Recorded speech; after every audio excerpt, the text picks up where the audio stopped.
Stylistic choice can be a big deal in games, or even the whole premise of the game. I mean, just look at Hunt for Red October.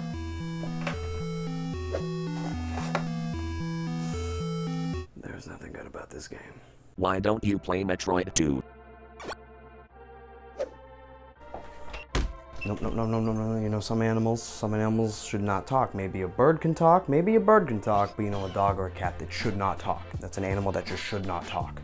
I believe video games can be seen as art, and like in conventional art, different artistic styles can provoke responses and emotions about the game. Even extremely well-known artists like Picasso tried out a number of different styles, either forcibly to tread some uncharted waters, or through free will. Now, video game veterans of the early industry will probably remember this maker-breaking gaming. Not that I think any of them are watching, but the Game Boy. Now, you could make a fine product on the NES, sure, but the Game Boy, this was a different beast. Although this brought portability, it also brought what I assume was a massive headache to developers. You like color? Fuck that. Hope you like puke green or gray, or whatever this is. However, some series thrived on the Game Boy, including obvious choices like Pokemon, Kirby, and Dragon Warrior. Others were less favorably received than their console counterparts. One of which is Metroid II. Which is, consequently, also the title of the video. Gotta love useless build-ups. Metroid II, the Return of Samus! I'm never gonna fucking say that right. Now, I actually like Metroid II a lot for a lot of reasons. It's the ugly, it's not the bad, because that shit doesn't exist. And rightfully so, Metroid 2 is pretty damn fun, but it falls in a lot of places while making strides. What's a good analogy for this? It's like if Usain Bolt had like polio as a kid, so he had like a little leg, like 4 inches smaller. I mean, he'd fall a lot, but he'd really increase awareness for essentially non-existent diseases.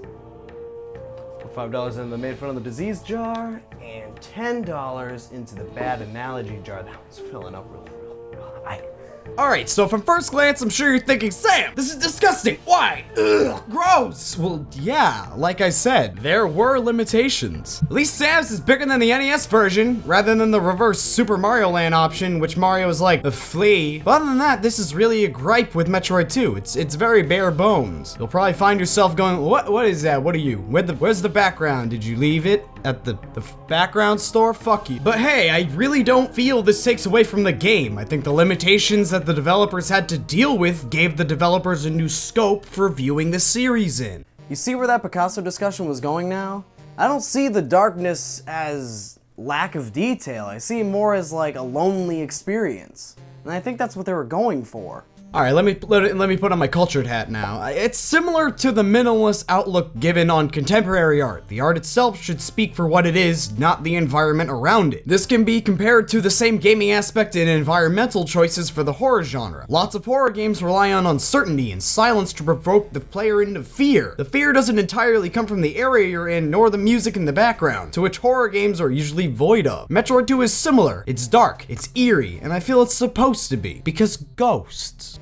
Ah! Ghosts!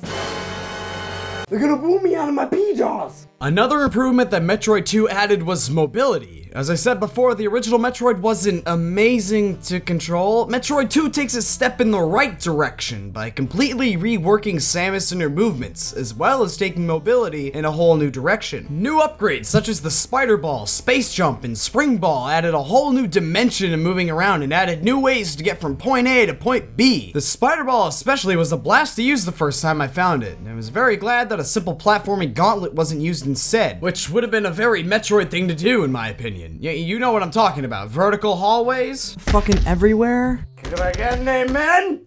Kobe!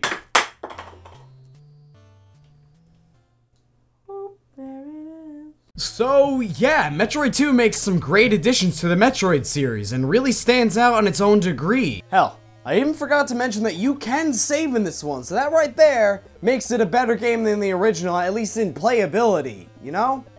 But however,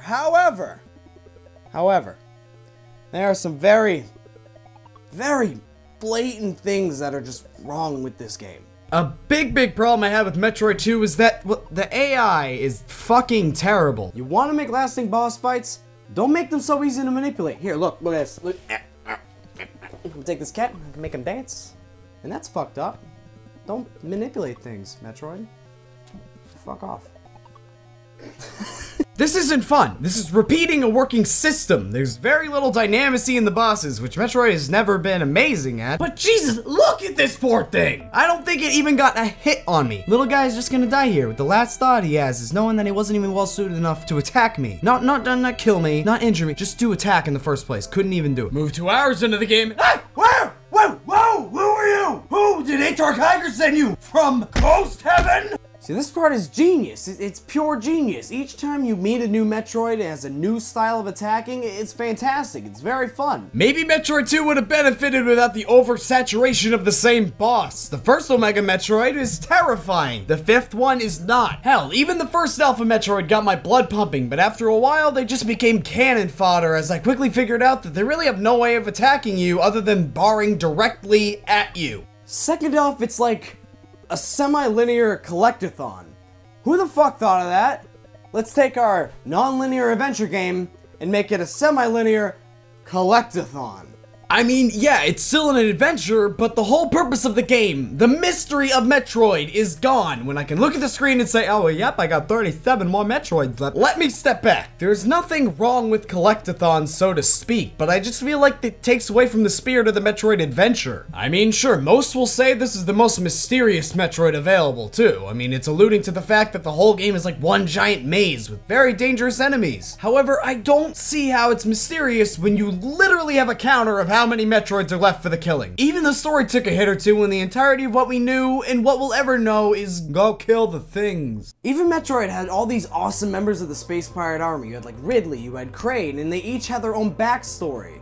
They were pertinent, they mattered, they were awesome, and it's not just because of their health bar. The Metroids just feel like the enemies they were in the original, just enemies. Sure, there's a ton of bosses in the game. If you count every individual Alpha, Beta, Kappa, Chi, Delta, fuck Catherine Zeta Jones, Alpha Beta Jones, you can't count them all as a boss. Other than Arachnus and the Queen Metroid, even the bosses have a lack of pertinence. It doesn't really feel like this is my mission. It really feels like it's a small errand that they gave to the next person in line. And this is actually my biggest gripe with the game. Where are the challenges I need to overcome? Where are the known baddies that I can take down? Once again, where is the pertinence and uniqueness of each area? And I'm not talking unique as in the purple area as opposed to the blue area. I'm talking about the change in all-around danger. I guess you could say Metroid 2 was ahead of its time rather than bad, and that's why it's the ugly. I just want to stress that it's not the bad. I mean, I still enjoyed it. It's not by any means the worst Metroid game. I just wasn't ready for that playstyle, and I don't really think it was either. Fusion had a soul-gripping sense of urgency and situational awareness. You were always running away from SAX.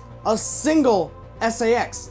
Not 37 of them. If you compare Metroid 2 to Metroid Fusion, then you can really see what Metroid 2 needed. It really comes down to the amount of Metroids. Once there's a ton of one enemy, it just doesn't seem that frightening, especially when they're all split up. 37 Alpha Metroids in one room is a death sentence. One Alpha Metroid is like an hour of community service. It destroys the pertinence of the situation. And to boot, Metroid 2 feels like one giant level, and although the lack of interruptions is great, the transition from point A to point B doesn't really feel like a change, mentally or physically. I continue to have something to work forward to, sure, but it doesn't really feel like I accomplished anything. It's not like I dominated Brinstar, I dominated upper area. And once again, this is another pertinence argument about the Metroids themselves. Your goals are measured in enemies killed, and this many enemies within a 3 or so hour game isn't far and few in between. It's kind of constant. What's the difference between the first ruins to the second?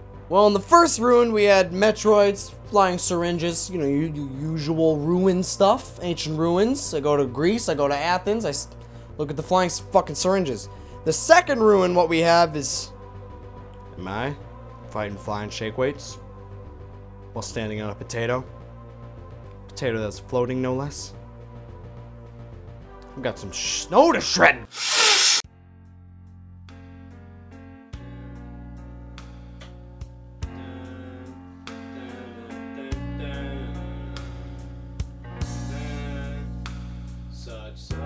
perfect day. Sangria in the park. And later, when it gets dark, we go home. The cat decides to just a perfect day. See animals in the zoo.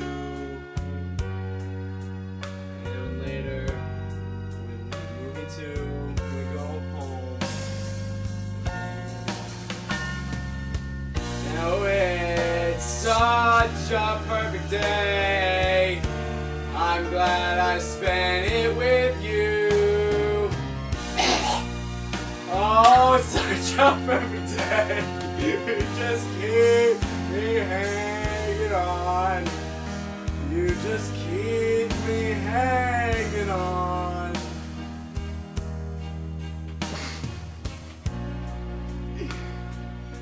The perfect day.